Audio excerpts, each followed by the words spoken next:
What Infinite Crisis has done is taken the multiverse and put it in this insane world where a player comes in and creates their own army, utilizing characters from across these different Earths. And it really brings the concept of the multiverse to, I think, the pinnacle. Like it's the most epic thing that could ever happen with the multiverse, is that armies from throughout the different parallel Earths are getting together and battling one another.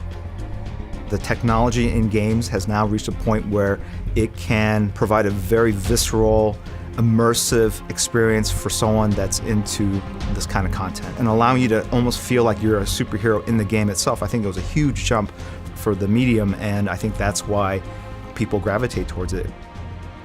Turbine's been working on games online that bring players together for over a decade now. MOBA felt like the next logical step for us. Kind of got us back to our roots, doing competitive play. AC1 Asheron's Call was all about PvP. In the very beginning of thinking about making this game, we had a few simple but lofty goals. How can we take the DC franchise in a game to a place that it hasn't been before? How can we open up kind of the possibilities there and show players things that maybe they haven't seen before in the DC universe? The DC universe is great for this game because it really puts no limits on what we can or can't do. In other established sort of stories, there are sort of rules that you don't want to break for the characters. The good guys and bad guys don't mix.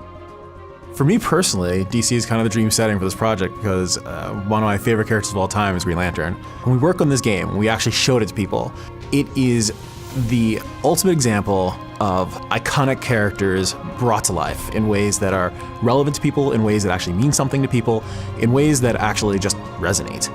It really gets down to the heart of competitive play. We've been able to hone our engine and everything surrounding it to get to the point where responsiveness is really, really crisp. Players are able to compete at a high level of skill.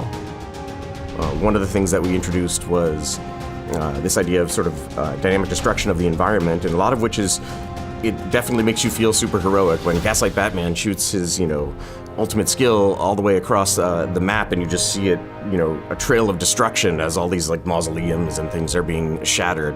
On top of that, there are these catastrophic events that can actually dramatically affect the outcome.